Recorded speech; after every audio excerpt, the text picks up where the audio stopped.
How do you like your steak? In today's episode, we discuss the recent AMP governance proposal and why I finally staked my AMP tokens. It has a little to do with a show that aired from 1985 called The 227.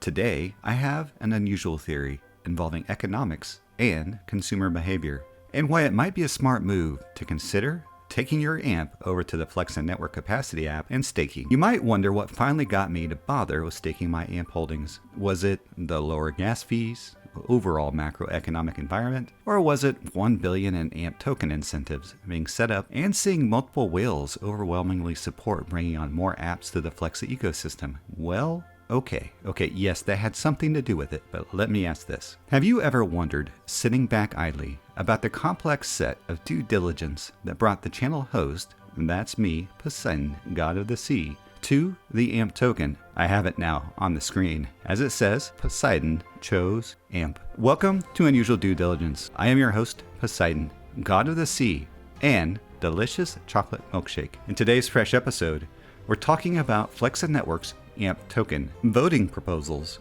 whales, and more.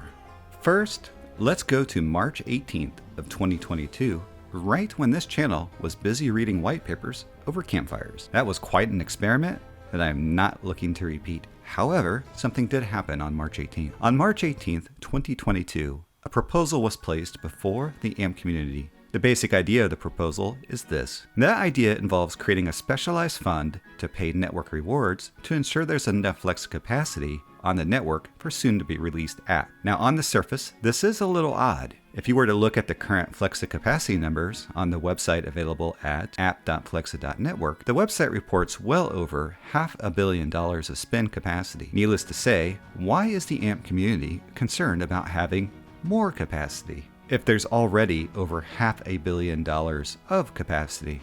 Let's take a closer look at that proposal. It starts, quote, "This proposal is for Flexa to add a subsidy of 1 billion AMP to network rewards. The AMP will be distributed to new app collateral pools on Flexa capacity over the next 12 months on a tiered basis dependent on the size of the app. A tiered subsidy will allow for allocating subsidies to each app commensurate with the size of the app's user base. These tokens will be issued from the Network Development Fund." End quote. Okay, this first section goes over the detail. Flexa is intending to add 1 billion AMP, which at the current market price is roughly a $20 million investment into AMP. Specifically, the new apps based on their user base will be making use of Flexa. But did you kind of gloss over the words collateral pool? It's not quite summer, meaning this is not a swimming pool. What exactly is a collateral pool? Well, if you remember my conversation on Tyler candles, you'll know that I'm biased towards a long rocket ship ride to distant stars. That said, there's a really long formal definition on collateral pool. But instead of doing that, I'm just going to quote this random person on the internet that nicely summarizes it for our purposes. Quote, "In the event that a transaction cannot be settled, AMP will be taken from the collateralization pool and sold to cover the transaction." End quote. So, in the case when a transaction cannot be settled, and AMP needs liquidated to cover the cost of that transaction, then it's taken from the collateral pool. Think of it this way. Flexa Network is putting up over 20 million US to solve two key problems. Hey, that's like 10 million a problem. Neat. But also, let me enumerate the problems. 1, that there's enough insurance in the system to cover a bad transaction. And then 2, that there's enough rewards to ensure stakers get paid. So there's more that could be said about the governance proposal. But if you're an AMP holder and you're already wondering about getting paid, well, there's likely some nagging doubt about this proposal. Let me quickly note that the proposal is now closed to voting, and I'll cover those results in just a moment. You see, this proposal presented to the AMP community on March 18th, 2022, and was then put to a vote. The due diligence performed by the voters is quite impressive, with lots of words and compelling numbers, and I won't be covering any of that. Instead, I had a related question. If you're invested in any crypto project, then you know there are whales, and I was curious. What was the vote onto this proposal? Was it split one way or the other? How did the whales vote? The whales arguably have the most money at risk. The community, including the whales, voted overwhelmingly to approve the proposal. It was 5.9 billion AMP in favor to 37,000 of AMP against.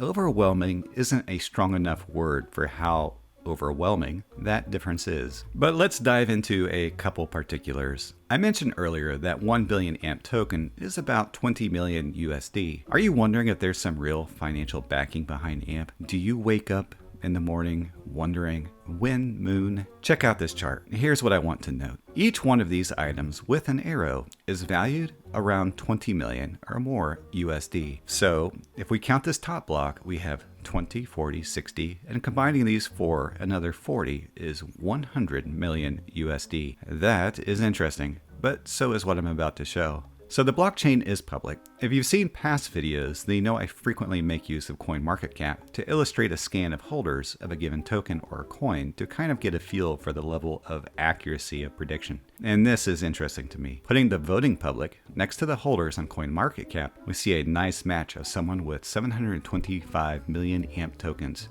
0 by 3E, and some change. 0 by 3E sure is interesting. According to this website, if you let the person behind the website do the math for us, the hexadecimal value of 0x3e converts to 227. And 227 has a special meaning in numerology and also broadcast television from 1985. Let's start with numerology first. Quote, "This number deals greatly with turning your dream into a reality.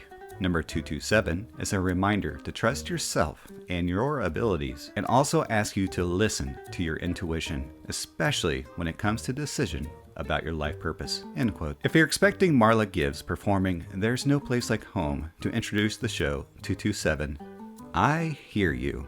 I'll link it in the description below. Connecting you to obscure trivia feels like a special purpose of this channel. Did you also know that Ed McMahon was a big fan of 227? Small world. And speaking of purpose, let's go back to the proposal, specifically what the next section of the proposal calls out. Quote, "The goal of the proposal is to seed spending capacity as new wallets and apps add payments to their development roadmap and integrate the Flexa Spend SDK. While we expect wallet launch dates to be staggered, we believe it important to have immediate spending capacity available for adoption and user experience. Accordingly, we intend to initiate the increased rewards shortly after the next future announcement of Flexa-enabled apps." End quote. Curious. Flexa's adding new wallets and apps should be a cause to be celebrated. The question I had is whether I could source up what these might be. And it turns out that yes, I could. Matter of fact, there's 6 projects. They are CoinList, CoinMe, Dharma, Shapeshift, Valora, and Zingo. This is quite the list. For example, there's an entire episode worth of content on dissecting the implication of Valora, especially if it's the Valora that goes by the name of Valora Retail. What if there's a clever way for Flexa to start building out the payment rails in Europe? Wouldn't that be something? And yet, some of these other apps are really interesting too. I sense a follow-up from this channel soon. This is Unusual Due Diligence. I am your host, Poseidon, mighty god of the sea and future staker of AMP. In today's episode, we took an unusual look at the recent AMP governance proposal and how that connects to numerology value of 227. Did you know 227 has a reference to a television series that aired from 1985 to right around 1990? Now that'd be pretty amazing. What if cryptocurrency addresses were all secretly linked to some specific aspect of culture from the 1980s? The world is a very strange place. That's why this channel exists, to tame the chaos into something magical. Make waves, my friend.